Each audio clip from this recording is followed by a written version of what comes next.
Hello friends, welcome to Sathya சமையல். இன்றைக்கி நம்ம சத்யா சமையலில் ரொம்பவே சுவையான ஆரோக்கியமான பச்சை சுண்டக்காவை பயன்படுத்தி காரக்குழம்பு எப்படி பண்ணுறது அப்படின்னு பார்க்கலாங்க. மசாலா குழம்பு பொடி எல்லாமே நம்ம கலந்து வச்சுட்டு அதுக்கப்புறமா தாளித்து விட்டு பண்ணலாம். ரொம்ப ஈஸியாக இருக்கும். எப்படி பண்ணுறதுன்னு பார்க்கலாங்க.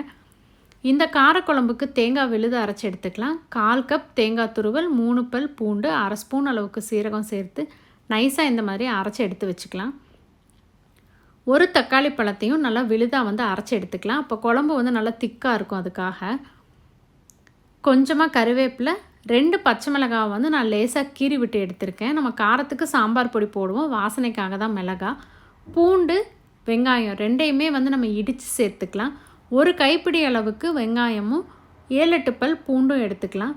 இடிச்சிட்டு சேர்த்துறதுனால குழம்பு ரொம்பவே வாசனையாகவும் டேஸ்ட்டாகவும் இருக்கும்.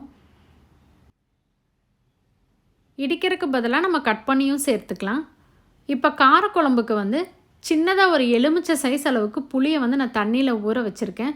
புளியில் தூசு மண் ஏதாவது இருக்கிற மாதிரி இருந்தால் நீங்கள் தனியாக கரைச்சி விட்டு வடிச்சிட்டு சேர்த்துக்கோங்க. இந்த புளி சுத்தமான புளி அப்படிங்கிறதுனால நான் இதிலேயே கரைச்சி விட்டுட்டு திப்பி மட்டும் எடுத்துக்கிறேன். இந்த புளி கரைசலில் 1/4 ஸ்பூன் மஞ்சள் தூள், 1/4 ஸ்பூன் அளவுக்கு பெருங்காயத்தூள் சேர்த்துக்கலாம். காரத்துக்கு நான் 2 டேபிள் ஸ்பூன் அளவுக்கு குழம்பு பொடி பயன்படுத்துகிறேன். குழம்பு பொடி, சாம்பார் பொடி எப்படி அரைக்கிறதுங்கிறது நம்ம சேனலில் இருக்குது, செக் பண்ணி பாருங்கள். அப்படி இல்லைன்னா நீங்கள் வீட்டில் அரைக்கக்கூடிய சாம்பார் தூள் பயன்படுத்தலாம், புளிக்குழம்பு பொடி போட்டுக்கலாம். அதே மாதிரி சாம்பார் பொடி எதுவும் இல்லை அப்படின்னா நம்ம தனி மிளகாய் தூளும் தனி மல்லித்தூளும் சேர்த்துக்கலாம். இதில் நம்ம அரைச்சி வச்ச தேங்காய் விழுதை கலந்துட்டு குழம்புக்கு தேவையான அளவுக்கு உப்பு இப்போவே சேர்த்துடலாம். இப்போ நான் பச்சை சுண்டக்காவை நல்லா கழுவி எடுத்து வச்சுருக்கேன். சுண்டக்காவை நம்ம அப்படியே பயன்படுத்தினோம் அப்படின்னா குழம்பு லேசாக கசப்புத்தன்மை இருக்கிற மாதிரி இருக்கும். அதனால் நம்ம ஒன்றும் பாதியமாக இடிச்சிட்டு தண்ணியில் போட்டு அதுக்கப்புறமா பயன்படுத்திக்கலாம். இடித்தது ரொம்ப நேரம் வைக்காதீங்க, தண்ணியில் நிறம் மாறிடும். அதே மாதிரி நிறையா டைம் நம்ம அலசினாலும் விதைகள் எல்லாமே நீங்கிரும். அப்போ சத்து குறைஞ்சிரும். ஒரு வாட்டி மட்டும் அலசி எடுத்துக்கிட்டிங்க அப்படின்னா கொஞ்சம் விதையோடு இருக்கும். அப்போ குழம்பு சாப்பிட்றதுக்கு நல்லாயிருக்கும்.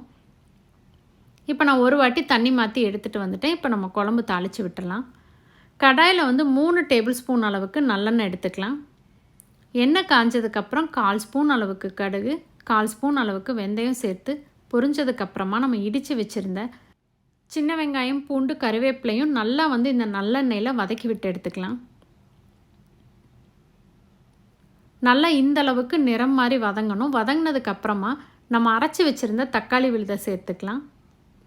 தக்காளி கட் பண்ணியும் சேர்த்துக்கலாம். நம்ம விழுதாக சேர்த்துறதுனால குழம்பு நல்லா திக்காக இருக்கும். அதுக்காக தக்காளி எண்ணெய் பிரிஞ்சு வந்ததுக்கப்புறமா நம்ம இடித்து வச்சுருந்த சுண்டக்காய் இதில் சேர்த்துக்கலாம். ஒரு 5 நிமிஷத்துக்கு வதக்கி விடுங்க. சுண்டக்காய் நிறம் மாறினதுக்கப்புறமா நம்ம ஏற்கனவே கரைச்சி வச்சுருந்த புளிக்கரைசலை இதில் சேர்த்துக்கலாம். இதிலேயே நம்ம எல்லா மசாலாவும் சேர்த்தாச்சு. அதனால் தேவையான அளவுக்கு தண்ணி விட்டு நல்லா கலந்து மூடி போட்டுருங்க. பச்சை வாசனை நீங்கி குழம்பு நமக்கு எந்த அளவு திக்னஸ் தேவைப்படுதோ அது வரைக்கும் கொதிக்க விட்டு நம்ம ஆஃப் பண்ணிக்கலாம். நடுவில் ஒரு டைம் நான் எடுத்து கலந்து விட்டுட்டேன். ஒரு 10 நிமிஷம் இருக்கட்டும். இப்போ பாருங்கள், நல்லா கமன்னு வாசனையோட சூப்பராக நம்ம குழம்பு ரெடி ஆயிடுச்சு.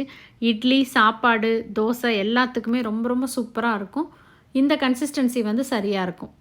இப்போ கொஞ்சமாக கருவேப்பிலை தூவி நம்ம ஸ்டவ் ஆஃப் பண்ணிடலாம். கண்டிப்பாக இந்த ரெசிப்பியை நீங்களும் உங்கள் வீட்டில் ட்ரை பண்ணி பாருங்கள். ரெசிபி உங்களுக்கு பிடிச்சிருந்தா மறக்காமல் உங்கள் ஃப்ரெண்ட்ஸ் எல்லாத்துக்கும் ஷேர் பண்ணுங்கள், லைக் பண்ணுங்கள், கமெண்ட் பண்ணுங்கள், நம்ம சேனலை சப்ஸ்கிரைப் பண்ணுங்கள். சுவை இருந்துட சுவைத்து பாருங்கள். தேங்க்யூ.